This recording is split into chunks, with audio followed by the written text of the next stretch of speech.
Welcome to the Hard Lessons podcast. I'm your host, Charlie, founder of an Oakville-based construction company. Each week, we dive into the world of business, personal development, and the entrepreneurial journey. We'll be talking with successful business owners who've been in the trenches and learned those hard lessons. Whether you're just starting out or looking to take business to the next level, you're in the right place. Join us as we turn hard lessons into stepping stones for success. But resilience is not a self-care thing. It's a strategic move. Because being resilient is not easy. But you've got to do it the right way. You can't just keep, like the definition of resilience, if you look it up, is something like a person or thing that is malleable and that if it's smashed, it bounces back. Now, we're not things. And if somebody smashes us or something smashes us, we don't exactly bounce back to exactly what we were before. We do come back differently. And that's okay. But we come back with information and we know what we maybe need to do for next time. But the way we talk about these things in coaching and in self-help, as much as I'm in this industry, it drives me crazy sometimes. So you see these like analogies, right? Of a tree. And this is, I think, my favorite one. There's a tree and the tree is getting blown around in the wind. And it says, the tree becomes stronger because of the storm. Because when a tree is in a storm, its roots will get stronger and go deeper so that it doesn't become uprooted, which is great. But you and I are not trees, right? So when we get into a situation that's really difficult for us, we say to ourselves, wow, I really didn't handle that very well. Like the tree will never say, I didn't handle that very well. And all the other trees saw me at my worst.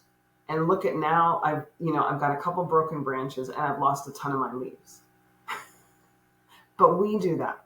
So all these beautiful analogies we have, well, trees, root themselves deeper and butterflies turn into, that's not who we are. We are sitting here beating ourselves up for the things that we're doing. So let's help ourselves by saying, okay, here's the schedule. This is what I'm going to follow. And I'm going to follow it because I know that I want X, Y, Z. So I'm going to do ABC so that I get what I want. So I'm going to be a little tough on myself. Like I love redefining things. Tough love is one of those expressions that was very negative because people used it against other people. Well, I'm tough on you because I love you. And they used it just to take their own issues out on other people. I think of tough love for myself as I am tough on myself, but that's because I love myself. And I'm not going to let myself sit around and eat Oreo cookies. I'm going to get up and go to the gym because I know that one is better for me than the other. I am going to make myself do some of the things that are maybe uncomfortable because I know in the long run, they're going to get me to be where I want to be. And I'm going to be happier because of that. I know that, if I follow these steps, I'm going to get these results. And even though these steps may be difficult, I know that it's important that I keep going. Yeah, I like the protect your time of how important that is and like simply learning to say no. And as like entrepreneurs or high achievers, like we get what you alluded to, pulled in so many different directions and learning to guard our time. And I've used my schedule as like almost a hack to me. Like before I really struggled, but if it's in my schedule, it's an excuse. It's like, no, this time is scheduled. And even have started to do, like I call it maker time of like in my schedule, there's time to think and things that move the business forward. Because otherwise I found I was just being a firefighter, putting out fires and running around all the time, helping issues. Whereas if I just let these issues burn and these fires burn, they solve themselves and the guys and the team members become more resilient. So that's super cool. And what a guy said to me, I forget who it was, but someone said to me a while ago, if you were to create a human, what would you put them through to get to create a great human, right? Like if you wanted them to be patient, you probably wouldn't give them things right away. And if you want them to be disciplined, you'd probably make them do a lot of hard things when they didn't want to, right? So Yes. I think like putting the feelings to the side and just having non-negotiables, and the schedule is that. It's like, no, it's scheduled. I don't really care how you feel. I know it might not seem balanced at the time, but based on the schedule over these 2 weeks, it's going to work itself out. So I don't care how tired you are or how you don't want to go for that run or it's cold outside or, there's hard work in front of you. It doesn't matter. It's in the schedule. It's non-negotiable. So that's Mhm. That's cool hearing that from someone else. The Um, thing, if I can just interject, that you were saying that's really important about that as well, is you often don't know what you can do until you have to do it. And so when I talk about mindset, people think I have to have the perfect mindset. No. Sometimes you have to teach your mind what you can do. And so you don't think you can do something until you do it. And then your brain goes, oh, okay, so we can do that. Okay, let's create a new, your brain literally creates new connections. And so you don't think you can do something, you do it, your brain starts creating a connection, you repeat it, the connection gets stronger. Now all of a sudden you're the person that can do this. And you didn't think you could. So it's really important to understand mindset doesn't mean that you have the perfect mindset. It means being aware of where your mind is and hacking your mind and doing the things that your mind doesn't think you can do, because it doesn't know until you actually do something, right? Limiting beliefs, right? Exactly. You got to cut them out. You got to stop them. As much as you got to put the positive beliefs in there, you have to shut down the negatives. Like I literally walk around the house saying to myself, "Okay, man, just shut up." Like if I start getting negative, I literally just tell myself, "Just shut up, just stop." Because and psychologically, it's proven that you need to cut out those negatives, because you can pile all these positive affirmations on top. It doesn't matter if underneath you have all this negative stuff. It's not going to matter. It's like taking um, a cup of coffee. If you have a cup of coffee and you have water and you need to pour water into the cup of coffee to make it lighter so you can see through it, it's going to take it a tremendous amount of water to make that black coffee clear that you can see through it. But if you have a glass of water and you just pour a little bit of the black coffee in it, it's going to muck it up really quickly. So you got to be careful with the negative emotions. You can't just ignore them. You got to stop them. You got to say, just stop and done. And it's also psychologically proven that talking to yourself in the third person. So calling yourself by your name and saying, okay, Charlie, enough. Or like, this is what you're doing now, Charlie, go. There's something about it that your brain really responds. Because if you could be in a room full of people and if somebody calls your name, you hear it. So there's something about your brain being very aware. When you call yourself by your own name, it makes a difference. So speaking to yourself in the third person. Athletes do this all the time. You see them on the field talking themselves up in using their own name. That's cool about the self-talk and how I've always, I guess, thought about it. Is like it's the devil's game, and they're just like they're against you the whole time, but it's their game that like they created it, and I'm just like constantly not wanting him to win at his own game and like just embarrass him, and like that's Yeah, I don't know, that's exactly. what Yeah. always And goes that's through my where head, but you that's use your interesting you mentioned ego. in what athletes use. And that's kind of where you use your ego in a good way. Because I'm like that. I'm like, oh, you're not going to beat me. Sorry. And I'm not going to beat myself down either. Like you use that competitive edge to your advantage. And like in sports, that like dog mentality, you go all in and you say, yeah, I'm going to do this and nobody's going to stop me. Teaching your mind. Do you mind elaborating on that? Like, I find it so scary how much we're actually capable of, and then what we think we're capable of. And Mm-hmm. it's like a massive fear of mine of like, what are you actually leaving on the table? Like, at the end of the day, um, I feel that's like the purpose of every day is just to empty the tank and leave it all out there and be able to Mm-hmm. go to bed where like you just gave it everything you got, regardless of what happened. And like at the end of your life of being like, okay, like I have no regrets. I left it all on the table. I don't really care what happened. Um, Mm-hmm.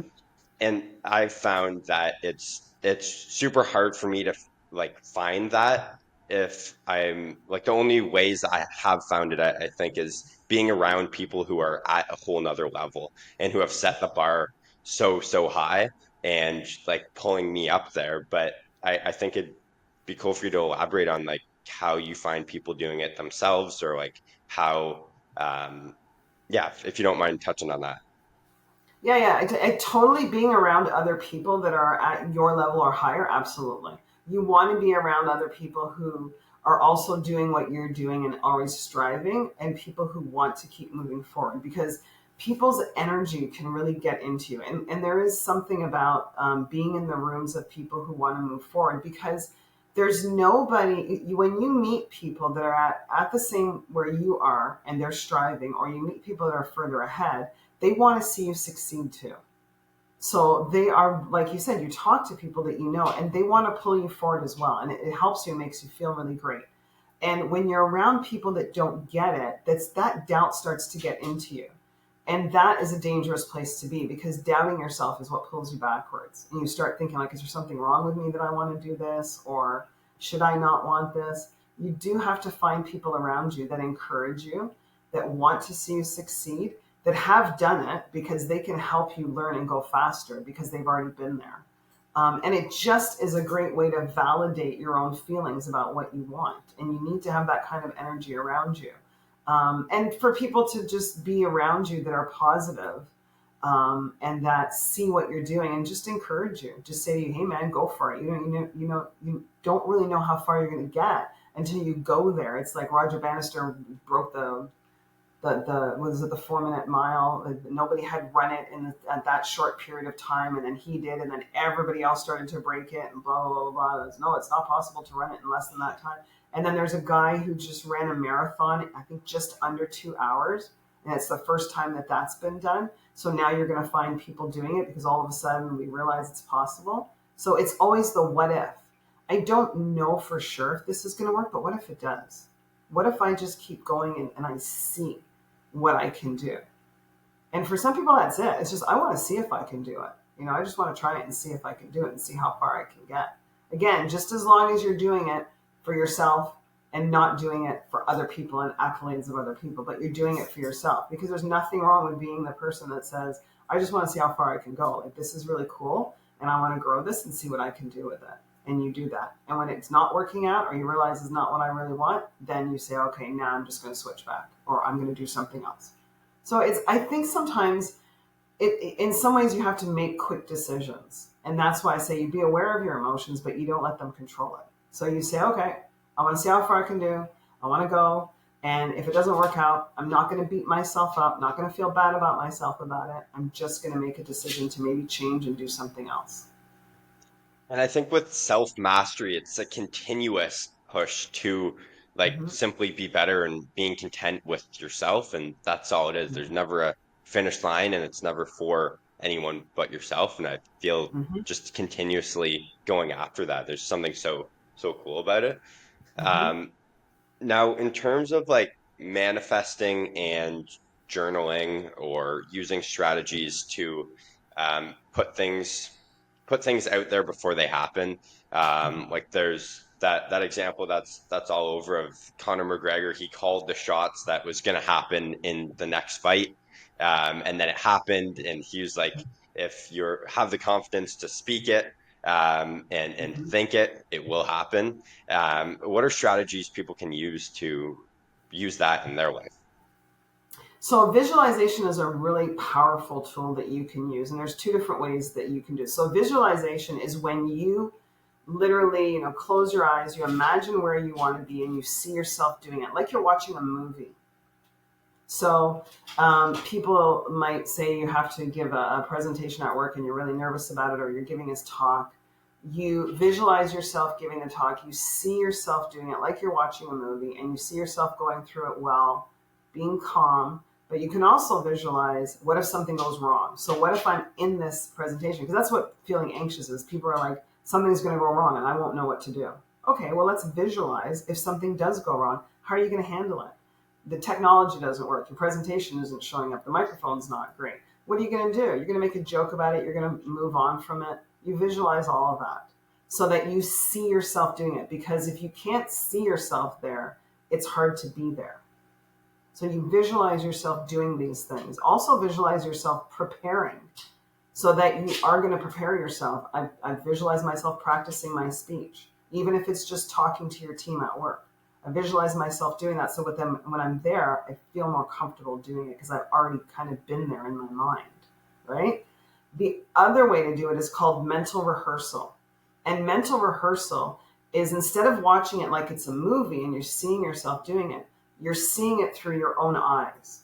So if I'm giving a talk, a speech, or I'm giving a talk at work, I don't see myself, but I'm looking through my eyes. So instead, I'm seeing the people in the audience, and I'm seeing them responding to me in ways I want them to respond. I'm seeing them being interested. I'm seeing them paying attention.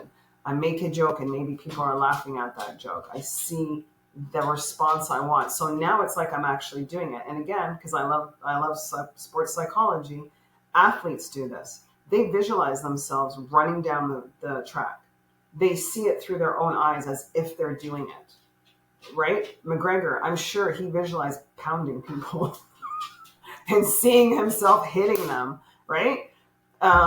Mike Tyson talked about that too. Mike Tyson was all about like, I'm after you and your whole family, right? Like he totally would go all in because he knew he needed that. And he knew he needed to beat the other person before he even got them in the ring because he understood the mental game. Like so much of it is mental, right? So you can Right. see yourself doing it so that you see yourself in that situation and you can see it through your own eyes. So there's two ways to do it that are really powerful so that, and you actually imagine that you are doing it. I'm going to close my eyes. I'm going to see myself talking to this audience. And then I'm going to flip and I'm going to see the audience responding to me the way I want them to. I'm going to feel my body being relaxed. My throat is relaxed when I'm speaking. And I know I can breathe and I can slow down. And if you can do that, it's amazing what a change it can make for you. So the practicing, but before it actually happens, that's um like I feel there's part of that that's like the subconscious works. Like when you're like sure you're actively doing that and you practice, but um is there any like actual science behind that? Like I feel even like the day before, if I like have my schedule and see my day out and like can walk myself through how the day is going to go and then go to sleep or like make a few notes or like how I feel or what's going on, I feel like I don't get dragged and I'm just more focused on what I need to do and things will always pop up and people will always try to steal your time, but it goes a Mm-hmm. lot smoother than if I just wake up and I'm like, oh, here I'm here and I'll go kind of wherever. Like, is there any actual like stuff back in that? I'm sure there absolutely is. I can't point to an exact study, but the reason athletes use this is because they know it's proven to work, and so that's why they will do it. And I think there are some studies that have looked at, athletes who use visualization versus those that don't, and how much better it works for people when they do use the visualization. The one that I found fascinating, it's a little bit different, but they've had studies for people with depression, and they've given people medication for their depression. They've given people medication and exercise for their depression, and then they've given people just exercise for their depression. And the group that did the best was the one that just exercised. And I have a theory because I used to work in the mental health and addiction sector. I worked with people who had schizophrenia and bipolar disorder and depression and anxiety and all those really big diagnoses. And I believe the group that just exercised did better because they didn't have to take a pill every day that reminded them that they were sick. So they weren't taking a medication that said, I have depression, schizophrenia, anxiety, whatever, that's reminding me I'm sick. I'm not taking this depression pill. So I'm just exercising, and the benefits of the exercise made them feel better. But they weren't reminding themselves that they were sick. So if I'm not taking a pill, I must not be sick. And so the exercise had, I think, a compounding a difference on them. Because if you're exercising and taking an antidepressant, you should be the best group, but they weren't. The best group was just the exercise because they were no longer associating every morning, I take a pill because I'm sick. That to me proves that your brain is extremely powerful. Now, that's not to say that some people don't need medication, of course, but I know from being in that field, and many people will tell you, even psychiatrists, it's not the be all end all. Medication has never cured any mental illness. It just hasn't. But you can still live a really good life with it, especially if you decide. And I worked with many people who would say, yeah, I have schizophrenia or I'm bipolar, but I really would like to get a part-time job because I think I could work. Or I would like to have more friends. How do you make friends? Right. And the people that didn't just focus on their illness always did better in life, always. Because they didn't let it define them. And that's what we have to be careful of, is that's what I'm saying about your self-worth. You have to be careful about how you define yourself because it will limit you and then you will regret it on your deathbed. Regrets now are great because they teach you something and you can do something about it. But regrets on your deathbed, you can't do anything about. So if you have a regret now, figure out what you can learn from it and move on from it. but don't define yourself by a couple of things that you think you know about yourself, because you're limiting yourself.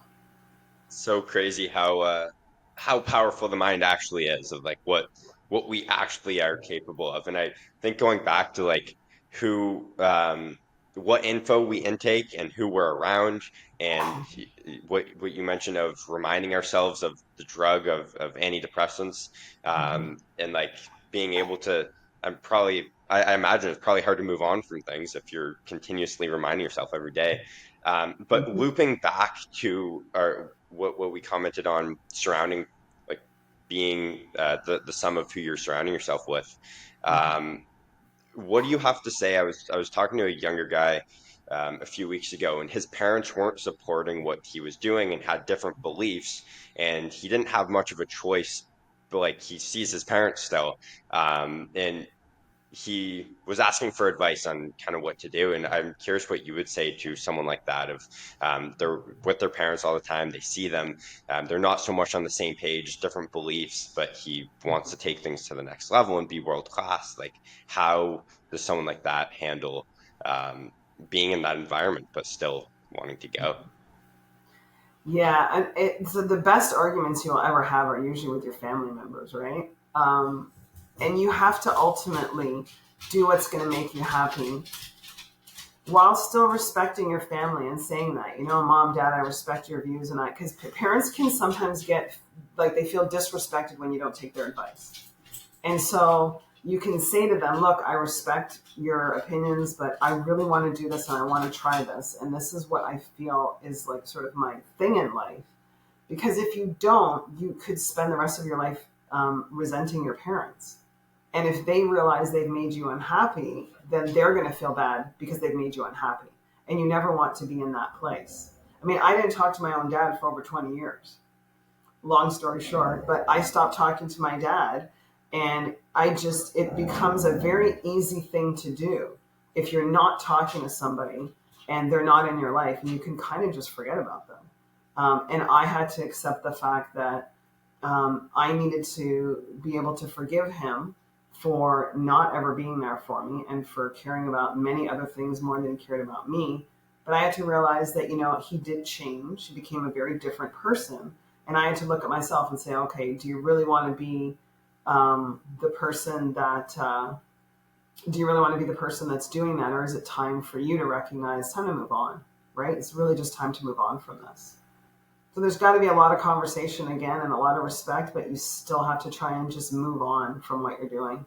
What you're saying is like trust what you think and like still respect their decisions, but doing it now is oftentimes more worth it, opposed to regretting and resenting them the rest of their life than making them feel bad long term. Is that correct? Yeah, exactly. But trying to have open conversations with your parents. And it's hard because sometimes you have to recognize too that your parents or people around you might actually see things that you don't see. And so you need to be aware of that. But ultimately, you have to make your own mistakes in life, and people around you have to be willing to let you make your own mistakes in life.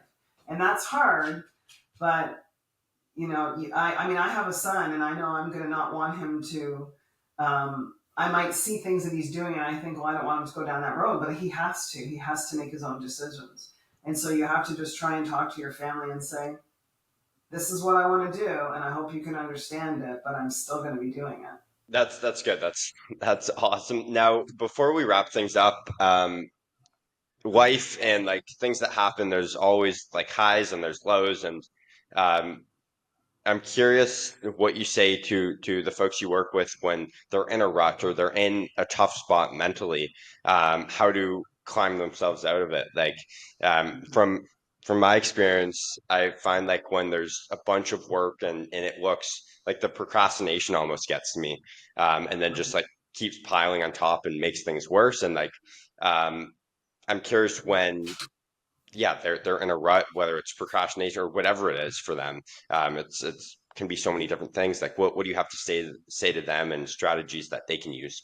I think that's when you really need to double down on your systems and your like your planning. So there are going to be times when you have so much going on, But you have to be careful that you don't overwhelm yourself, because when you start to feel overwhelmed, then you start to shut down because your brain is going, there's 15 things to do. How am I going to get them all done at once? So you have to give your brain good questions, right? If you give it stupid questions, it'll give you stupid answers. So you have to say, okay, I know I have a lot to get done. What do I absolutely need to get done first? Have I fallen off my system and my planning? Am I not scheduling properly because I need to fit things in? What can I delegate? What can I let go? Start there. Start with where am I and what do I have to do to get this on track? Because the more you avoid it is the harder it's going to be. And this is what usually happens when we start procrastinating, is we're just trying to avoid because it's so stressful. So you need to sit down and say, okay, I'm just going to start looking at what are the things that I really need to do first? Or do I just need to go and look at my schedule and get a little more organized? Are there things I can drop off? Always say to yourself, it's manageable, it's doable, it's just going to take some time. Don't get yourself thinking I have all these things to do and I can't do them, because your brain is a problem solving machine. If you have 15 things to do, your brain is going to try and solve all those 15 things at once. And then, of course, you start becoming overwhelmed. So you need to say to yourself, I can't do all of this right now, but I'm going to do some of it. And I'm going to start here. And then I'll work my way through the rest of it. So you almost need to kind of calm yourself down, talk yourself down, and then go back. Do you have systems in place? Do you have plans? Do you have schedules that you use? Do you have people that sometimes you rely on at this time? And are you implementing those things? And if not, you need to get them into place so that you don't spend all your time spinning around. So breaking things like bite-sized pieces almost to, Mm-hmm. um, And start I somewhere. guess, like And what reframe happens? them. Yeah, and just start somewhere, because sometimes what happens is we go, well, I don't know where to start. Well, just pick something. Just pick something and get some momentum going. It doesn't matter exactly where you start as long as you start somewhere. So pick something, and then you'll start to go, okay, I can probably leave this for a second, but I really need to do this. But if you don't look at anything, because it's the hardest thing, as human beings, we naturally pull away from things that make us uncomfortable. And so we have to be willing to sometimes just sit in it, and it's going to be crappy. But once you get going, you make it more manageable. So start with anything. Just pick something to start with and get going. And then start going towards the bigger, more difficult things so you get them out of the way as well, because that usually clears up a lot of space if you can do that. Not only in your work, but in your mind, because now you've gotten through something that was really big as well. But just pick something and start. So just get the ball rolling and keep it rolling. I love it. One question that I I struggle to find the balance or what's right, whatever word we use. But like McGregor's an example of an extreme of almost arrogance or like a lot of confidence. Mm-hmm. And then there's the other side being super humble, which is good for some situations. Like where do you find drawing that line is most effective? Well, I would bet that McGregor is extreme when he's in public and he's humble when he's training, because I'm sure when he's training, he's got somebody who's helping him train and then is saying to him, this is what you need to work on and this is what you need to work on. And when he's sparring, they're pointing out all the mistakes he's making. And that's where he's willing to be humble so that when he's out in public, then he can show off because he's done the training that he's needed. So we need to think about it the same way, is we need to think about, I need to take times to be humble and I need to think about what do I actually need to do, and so that I can then go out and do what I need to do. But I need to step back at first and say, there's parts of what I'm doing that I need to work on. There's parts of myself I need to work on, and recognize that if I'm starting something new, I've got to give myself grace. But then I can go out and be really connected to what I'm doing because I have done all the work that I needed to do. And I even find like with ourselves of having the proof or like either going into something we haven't done before of like, okay, I'm going to use this as proof in the future of like I can do this, or you've have experiences where like it's kind of hard, but you went through something even worse than that or even uglier than that, and you're like, oh, I've done this. This is no problem. Like stop stressing out about it. I think can kind of relate to like the McGregor stuff of like he knows and he stacked those wins in private, and he's so confident in himself. And you're right, like without the humbleness in private, he would have nothing in public. So that's I don't know. That's interesting and something I've been able to use of Mm-hmm. just past experiences, thinking back. Just to tag Oh, on to that, absolutely, because if you're not willing to be humble in the process, then you can never get the victory because you have to know what you don't know. You have to recognize what you need to work on and work on that. Otherwise, you can't get anywhere. so like when do you turn it on and off? Like when for McGregor, it's obvious it's like two completely different things of training and then like on TV. Mhm. But for like business owners or high performers, like when is the right time? I think you need to know that for yourself. I think you need to know when you're building and you're working on yourself is when you need to be able to get feedback. And I think you should be always open to feedback, even if it's from, employees or from other people around you. They're just watching. You need to be willing to listen to the feedback, not get emotional about it, so that you can take in what really makes sense for you, because you have to be careful sometimes when people give you feedback or advice. They're speaking from their perspective and their experience. Some of that will fit you, but some of it won't. And in the end, you're the one who's ultimately responsible for the decisions you make, and they're going to affect you directly. And so you can take in information and advice from people, but you still have to keep knowing yourself so that you know what fits and what doesn't. And the only way to do that is to try things, take the information, look at the results, decide what you would like it to be like. Did you get the results you wanted? Did you not? Look at the information, make another decision, move on. Taking things with yeah with a grain of salt and like just extracting the facts. I like that of like it's not emotion, it's not to upset you, it's this is what it is. Take it Mhm. and run, and also being able to have the confidence, like confidence, not arrogance, but the confidence from yourself of like I have given it everything I've gotten, I've left it all in the field, and here's some information that I can use. So when I'm back studying or training or whatever it is, can help get better. Yeah. And the information that you take is that even if I fail, I'm not a failure. Even if this becomes a complete disaster and I make a horrible mistake, it doesn't matter because I then can just go on. It's when people take it on so personally and take it as a huge personal failure that they're not able to keep going. And this is what I mean about recognizing your own self-worth. Even if what you do is a mess. There are people who have you hear about really famous people who have done really well, but they had many businesses that failed.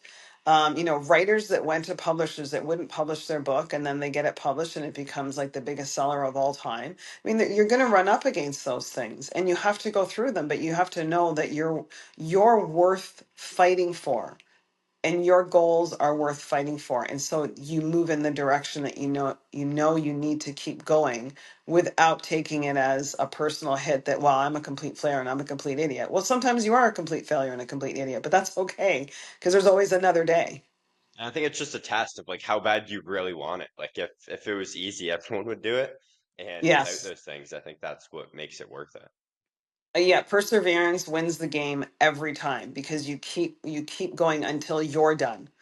You keep going until you know you're finished, and you keep figuring out what you need to do along the way. Amazing. Awesome.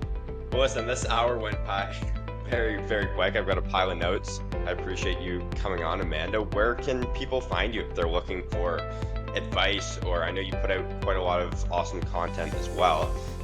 Where can you be found? I think probably right now the easiest place to find me is just on LinkedIn, because I'm on there quite a bit, and you can find me there, you can follow me there, you can message me there. Awesome. Awesome. Sounds good. Thanks again.